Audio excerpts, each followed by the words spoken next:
जी अस्सलाम वालेकुम जी।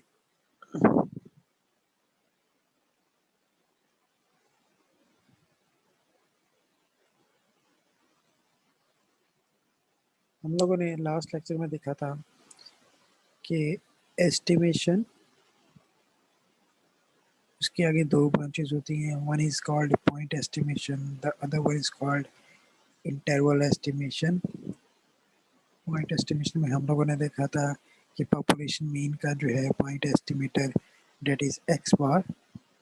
Population standard deviation का जो पॉइंट एस्टिमेट होता है वो एस होता है, और पॉपुलेशन प्रोपोर्शन का जो पॉइंट एस्टिमेट होता है that is P bar. Interval estimation हम लोगों ने स्टार्ट की थी।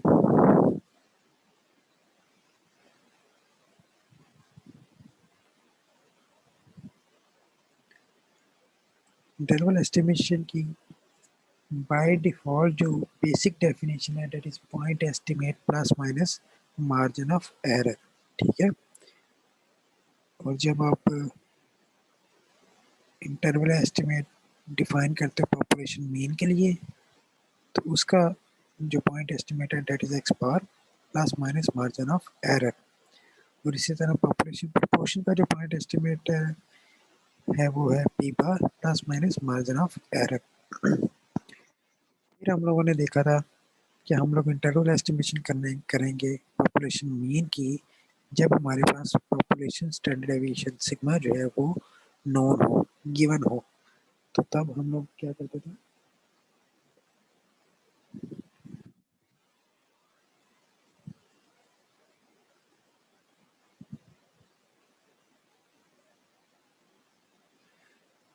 Interval estimate for population mean when population standard deviation is known.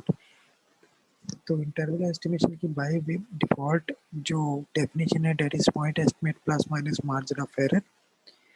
तो पॉइंट एस्टिमेट पॉपुलेशन मीन के लिए आप काम कर रहे हैं तो एक्स बार हो जाएगा। जब आपके पास पॉपुलेशन स्टैंडर्ड डेविएशन नोन होगी तो z alpha by 2 sigma over square root n हो जाएगा, जिसमें इस फार्मूले में आपके पास एक्स बार यानी कि सैंपल मीन की भी वैल्यू गिवन होगी, पॉपुलेशन स्टैंडर्ड डेविएशन सिग्मा की भी वैल्यू गिवन होगी, सैंपल साइज की भी वैल्यू गिवन होगी। आपको सिर्फ z अल्फा बाय 2 की वैल्यू कैलकुलेट करनी है। ठीक है, तो अगर आपको कहा जाता है कि 95% पे, तो आप इसको कैलकुलेट किस तरह करेंगे। आप यहाँ पे देखें, आपका जो कॉन्फिडेंस कोफिशिएंट है इज 1 माइनस अल्फा 0.90। ठीक है, अल्फा आपका क्या हो जाएगा 0.05, लेकिन आपको क्या चाहिए, अल्फा बाय 2 चाहिए। तो आप क्या करेंगे, दोनों साइडों पर डिवाइड बाय 2 करेंगे। Alpha by 2 is equal to 0.05 divide by 2 0.025 आ जाएगा। ठीक है, इसको आप जब आप z नॉर्मल डिस्ट्रीब्यूशन के टेबल के ऊपर z 0.025 देखेंगे तो आपके पास आंसर जो है वो वैल्यू जो है वो 1.96 आ जाएगी। आप वैल्यूज प्लेस करेंगे और आपके पास एक इंटरवल एस्टिमेट आ जाएगा। ठीक है जी, तो ये तो बात थी जब आपके पास, तो ये कुछ कॉमन वैल्यूज हैं हमारे पास। जब हमारे पास कॉन्फिडेंस इंटर लेवल जो है वो 90% हो, अल्फा की वैल्यू है अल्फा बाई 2 है और जेड अल्फा बाई 2 की वैल्यू है। ये कुछ कॉमन वैल्यूज हैं, 90%, 95% और 99% वैल्यूज हैं। ठीक है,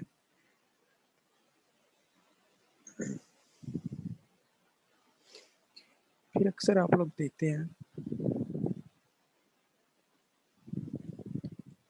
ठीक हो गया, इसके फिर हम लोगों ने कुछ क्वेश्चन किए थे। ठीक है, आज का जो हमारा टॉपिक है वो है कि हम इंटरवल एस्टिमेशन कर रहे हैं पॉपुलेशन मीन की, लेकिन हमारे पास पॉपुलेशन का स्टैंडर्ड डेविएशन नोन नहीं है। ठीक है, ज़्यादातर सिचुएशन में हमारे पास पॉपुलेशन की इंफॉर्मेशन नहीं होती, तो फिर आप क्या करते हैं, जब आपके पास पॉपुलेशन स्टैंडर्ड डेविएशन नहीं होता तो फिर आप एक नई डिस्ट्रीब्यूशन लगाते हैं, जिस डिस्ट्रीब्यूशन का नाम है T distribution.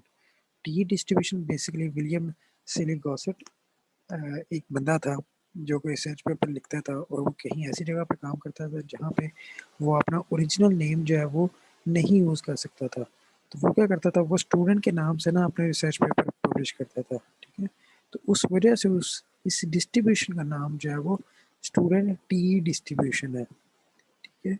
Student T distribution कैसे होती है वो दिखाता हूँ मैं आपको।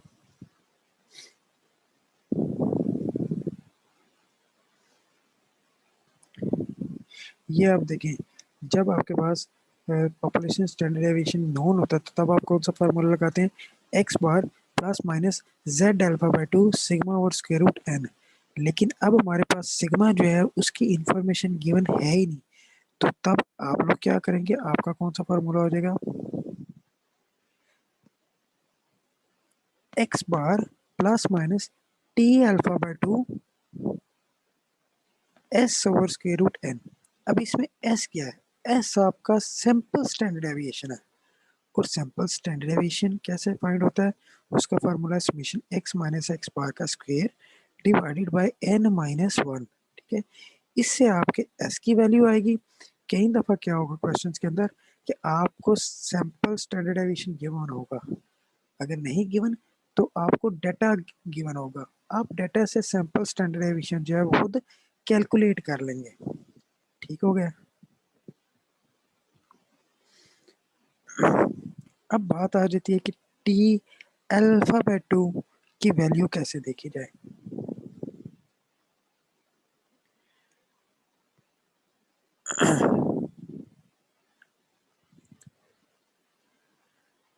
ये जिस तरह हमारा नॉर्मल डिस्ट्रीब्यूशन का टेबल था उस तरह टी डिस्ट्रीब्यूशन का ये टेबल है। टी डिस्ट्रीब्यूशन के टेबल में आपके पास दो चीजें हैं, एक डिग्रीज ऑफ फ्रीडम है, दूसरा एरिया इन अपर टेल है। एरिया इन अपर टेल से मुराद वही है कि अगर आपको 95% कहा जाए तो क्या हो जाएगा, 1 माइनस 0.95 इज इक्वल टू 0.05। जब क्या आपको अल्फा बाय 2 पे जाना है तो आप क्या करेंगे, अल्फा बाय 2 करेंगे, 0.05 डिवाइड बाय 2 करेंगे तो आपके पास आंसर आ जाएगा 0.025, ठीक है। अब डिग्रीज ऑफ फ्रीडम क्या है, degrees of freedom basically T distribution का एक पैरामीटर है जिसको हम लोग कैलकुलेट करते हैं n माइनस वन के साथ। टी डिस्ट्रीब्यूशन के अंदर जो डिग्रीज ऑफ फ्रीडम है हम इसको रिप्रेजेंट करते हैं v के साथ, ठीक है। That is equal to n minus one. n minus one आपका फर्ज करें 5 है, 5 माइनस वन करेंगे 4 आ जाएगा, 4 को जब आप 0.025 के टेबल में देखेंगे तो आपके पास क्या आंसर आ जाएगा, 2.776, ठीक है। तो ये वाली वैल्यू आप वहां पे लिखेंगे। जैसे हम लोग क्वेश्चन करते हैं, देखते हैं कि कैसे वैल्यूज आएंगी।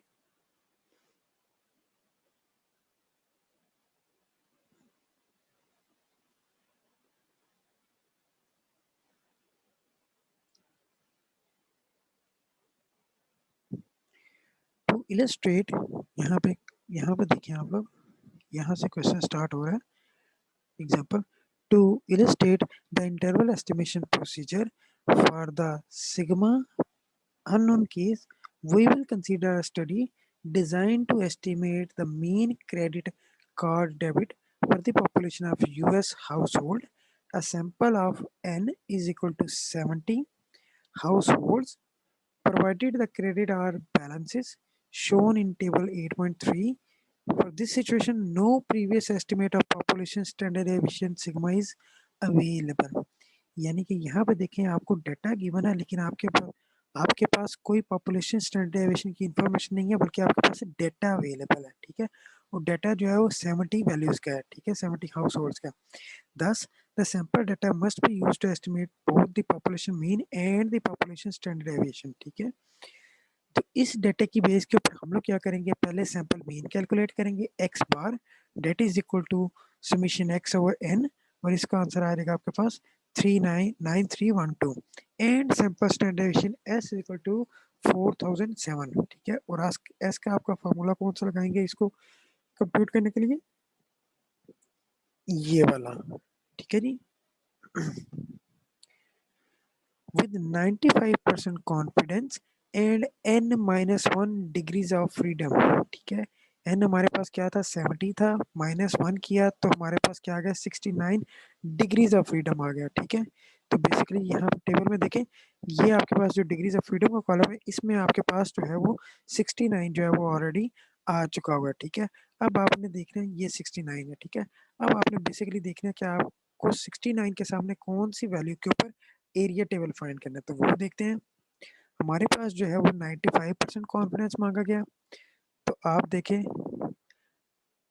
95 को आप उसी तरह करेंगे 1 minus 0.95 that is equal to 0.05, alpha is equal to 0.05 आ जाएगा, अल्फा बाय 2 0.025।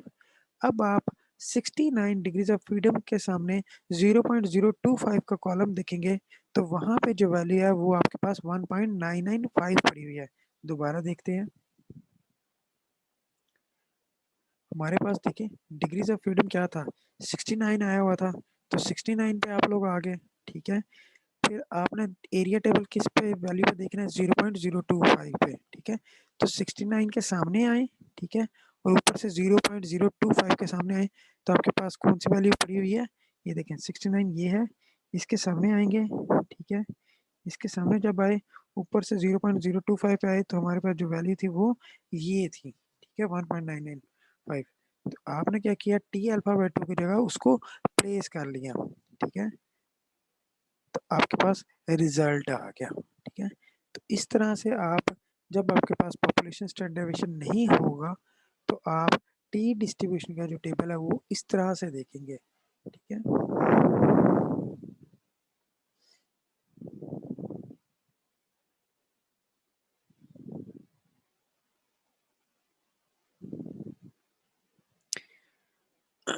फिर आ जाते हैं, a sample of 20 employees is selected with each employee in the sample containing the training program. Data on the training program in days for the 20 employees are shown in table 8.4, ठीक है। 20 लोगों ने data training की है, ठीक है, और उनके जो ट्रेनिंग टाइम का डाटा है वो ये है,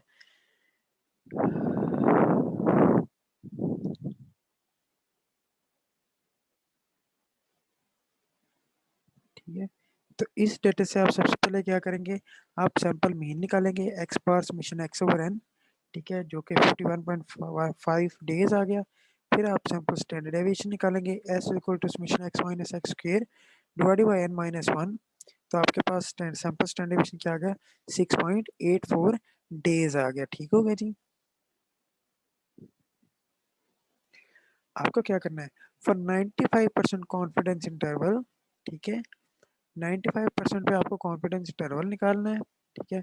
एन माइनस इसकी डिग्रीज ऑफ फ्रीडम क्या हो रही है, आपके पास डाटा कितने दिनों का है, 20 एम्प्लॉयज का है, तो 20 - 1 करेंगे तो आपके पास 19 आ जाएगा। 19 को आप यहाँ पे देखें, 19 को आप 20.0.025 के सामने देखेंगे, तो आपके पास जो आंसर है वो 2.039 आ जाएगा, ठीक है।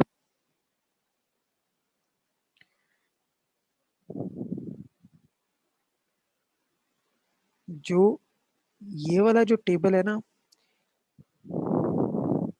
ये वाला जो टेबल है, ठीक है, इसमें ये सिर्फ एक पेज पे है, ठीक है। यहाँ पे देखिए आपके पास 9 के बाद आपके पास डायरेक्ट 60 की वैल्यूज आ गई हैं, ठीक है। फिर 69 के बाद डायरेक्ट 90 की वैल्यूज आ गई हैं, लेकिन अपेंडिक्स बी में जब आप जाएंगे ना, ठीक है, तो इसका डिटेल में जो टेबल है वो पड़ा हुआ है, मैं आपको दिखा देता हूँ, ठीक है।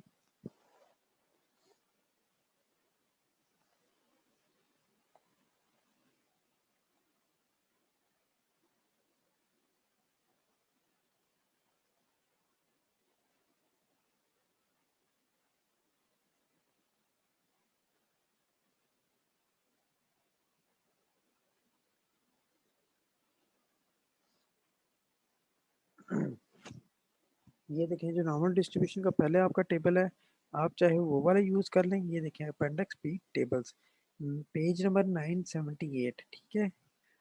आपका एक ये वाला टेबल यूज होगा, जेड वाला टेबल, ठीक है, दूसरा ये वाला है, और ये देखें टी डिस्ट्रीब्यूशन का टेबल।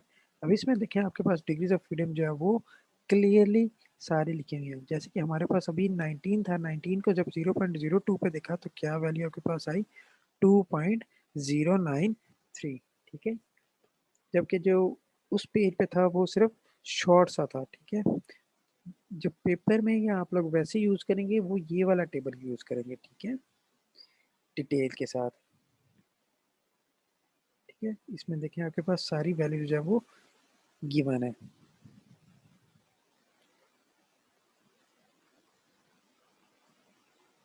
ठीक है, ये देखिए आपके पास 100 तक की वैल्यू जो है वो गिवन है। आप लोग ये वाला टेबल यूज करेंगे। ठीक हो गया जी।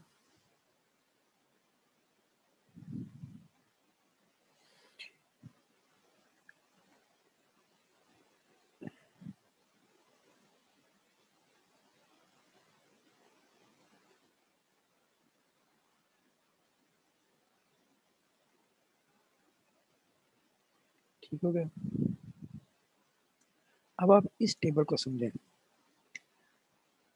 कि आप आइडेंटिफाई कैसे करेंगे कि क्या टी डिस्ट्रीब्यूशन लगानी है या आपने नॉर्मल डिस्ट्रीब्यूशन जेड डिस्ट्रीब्यूशन लगानी है। सबसे पहला क्वेश्चन आप देखेंगे, can the population standard deviation sigma assumed known? क्या आपके पास पॉपुलेशन स्टैंडर्ड डेविएशन सिग्मा की इंफॉर्मेशन है? राइट साइड लेफ्ट साइड में देखें, यस। अगर आपके पास पॉपुलेशन स्टैंडर्ड डेविएशन की इंफॉर्मेशन है तो आप क्या यूज करेंगे, z alpha by x bar plus minus z alpha by 2 sigma over square root n, sigma known case. हाँ, अगर आपके पास पॉपुलेशन स्टैंडर्ड डेविएशन की इंफॉर्मेशन मौजूद नहीं है, नो, देन आप क्या करेंगे, use the sample standard deviation s to estimate sigma, और तब आप यूज करेंगे t alpha by 2 s over square root n। ठीक है, ये आपके पास सिग्मा अननोन वाला केस आ गया।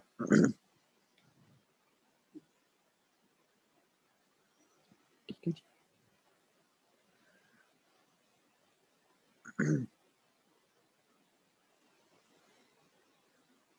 क्वेश्चन नंबर 15 देखिएगा, sales personnel for Skilling's distribution submit weekly reports listing the customer contacts made during the week.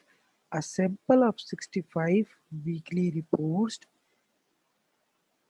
showed a sample mean of 19.5 customers per week. The sample standard deviation was 5.2.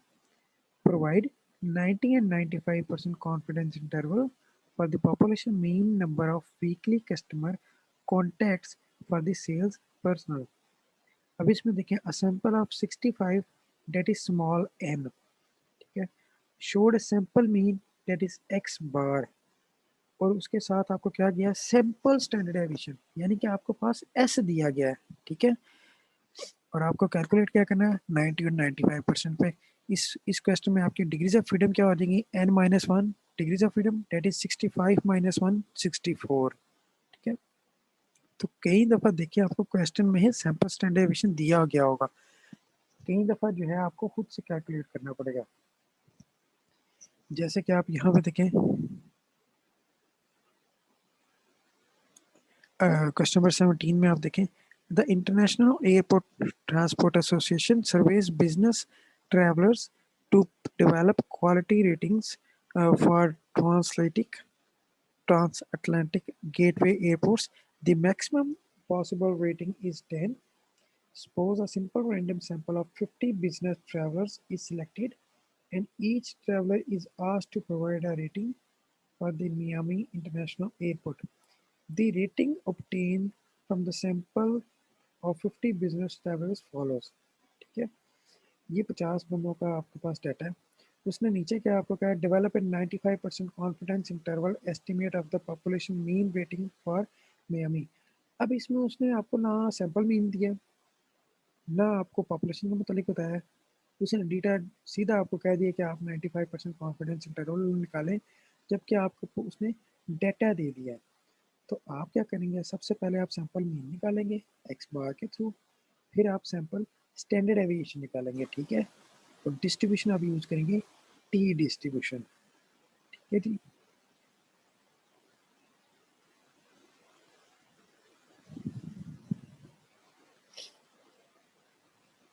Question number 19 में देखें, the average cost per night of A hotel room in New York city is $273. Assume this estimate is based on a sample of 45 hotels and that the sample standard deviation is 65. तो देखिए इसमें उसने sample mean आपको दिया, date is equal to 273, जो sample है small n, वो आपके पास 45 है, sample standard deviation small S जो है वो 65 है। तो आपको क्लियरली मेंशन होगा कि क्या आपकी इंफॉर्मेशन जो है वो सैंपल से ली गई है या पॉपुलेशन से ली गई है। तो आपने इस चीज़ को जो है वो बड़ा ध्यान रखना है कि आपके पास इंफॉर्मेशन गिवन पहुंच के उस हवाले से आपने अपनी डिस्ट्रीब्यूशन लगानी है। ठीक होगा जी।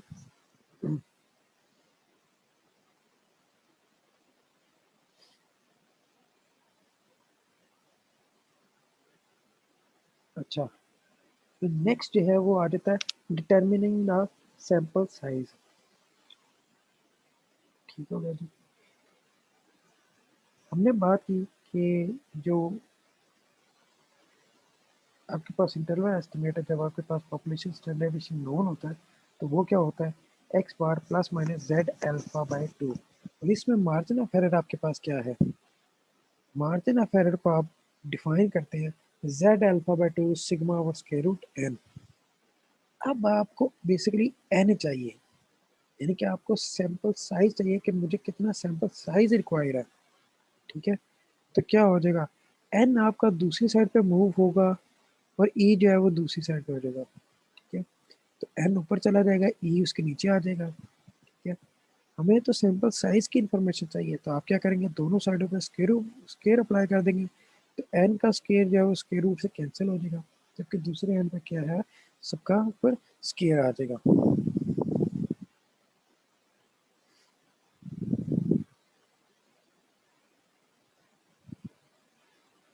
तो यहाँ पे देखिए क्वेश्चन में, how large a sample should be selected to provide a 95% confidence interval with a margin of error of 10। तो ये जो ए बेसिकली नीचे है, इसका क्या हो जाएगा, वैल्यू 10 का square. Assume that the population standard is 40। तो आप क्या करेंगे, आप ये जो इक्वेशन है इसमें आप वैल्यूज प्लेस कर देंगे। ठीक है, चले एक एग्जांपल देख लेते हैं, फिर शायद आपको ज़्यादा समझ आ जाए। यहाँ से स्टार्ट एग्जांपल आपकी,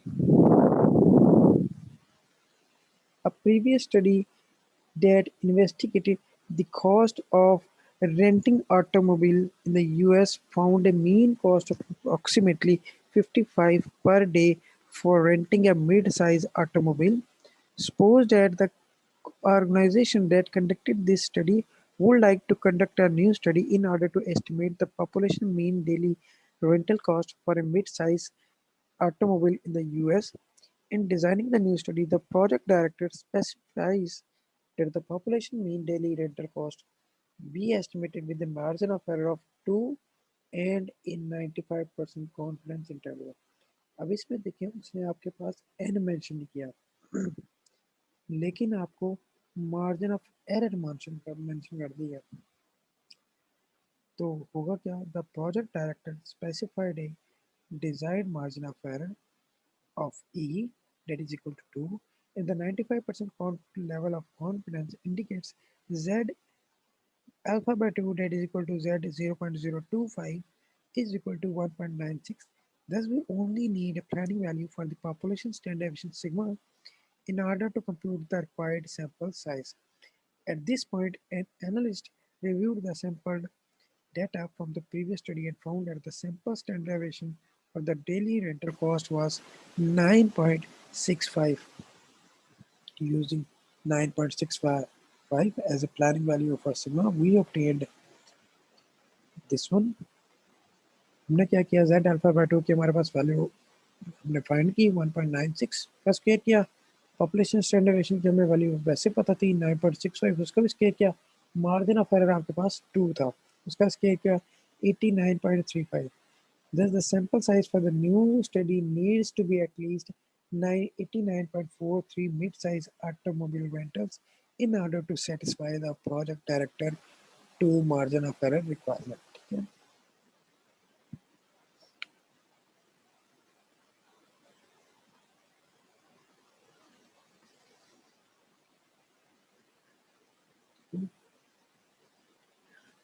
यहाँ पर देखें आप question number 27, Annual starting salary for college graduates with degrees in business management are generally expected to be between 30,000 and 45,000. Assume that a 95% confidence interval of the population mean annual salary is desired.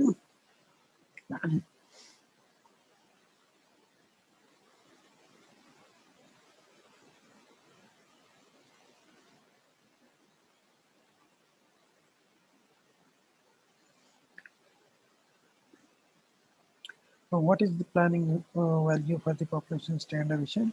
How large a sample should be taken if the desired margin of error is 500, 200 and 100? ठीक है,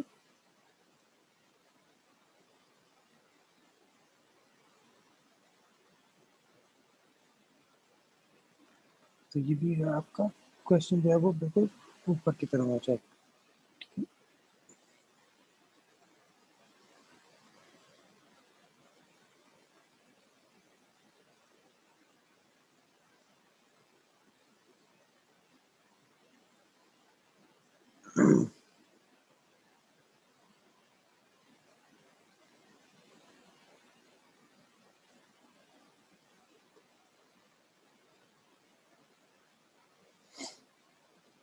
अच्छा जी, next आपके पास आ जाता है, आप interval estimation करेंगे population proportion की. Population proportion का जो पॉइंट एस्टिमेट है that is P bar plus minus margin of error.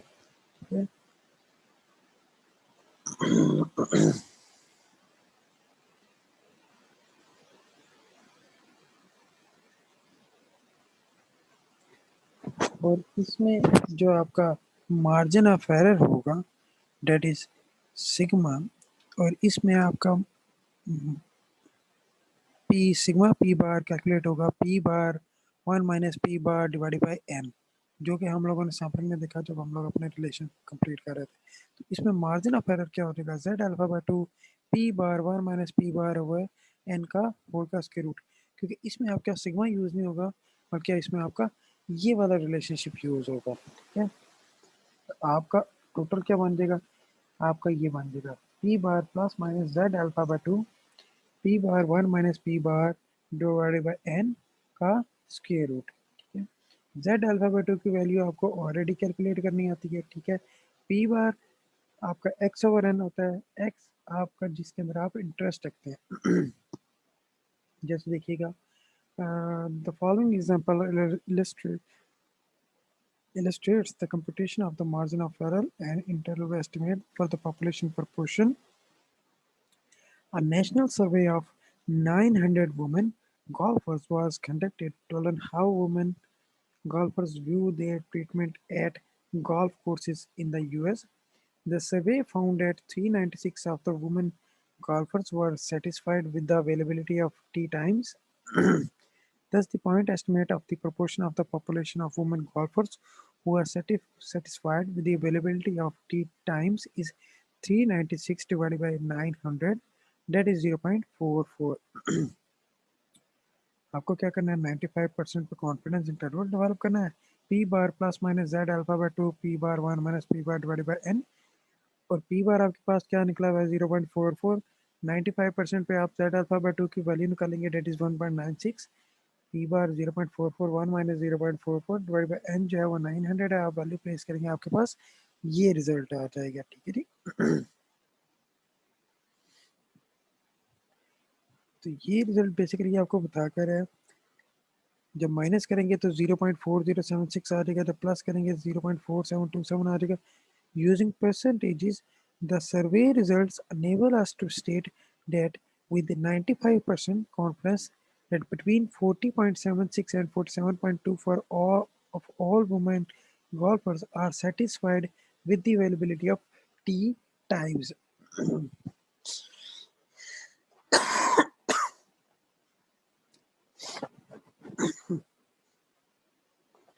इसमें भी हम लोग अगर बात करें सैंपल साइज डिटरमिन करने की, तो मार्जिन ऑफ एरर जो है वो हमारा E is equal to Z alpha by 2 P bar 1 minus P bar over N है. हमें n फाइंड करना है, n उधर जाएगा, e नीचे आएगा, दोनों को आप स्केयर करोगे तो n is equal to z alpha by 2 p bar 1 minus p bar नीचे आपका आ जाएगा e स्केयर। तो आप उसको उस तरह कर लोगे, ठीक है।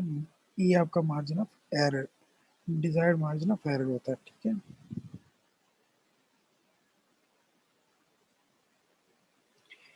इन क्वेश्चंस को आप अटेम्प्ट करने की कोशिश करें, ठीक है। इंशाल्लाह नेक्स्ट क्लास के अंदर हम लोग इन क्वेश्चंस को भी एड्रेस करेंगे। अगर किसी को नहीं समझ आएगी होगी, इंशाल्लाह हम लोग इन सारे क्वेश्चंस को डिटेल के साथ डिस्कस कर लेंगे, ठीक है।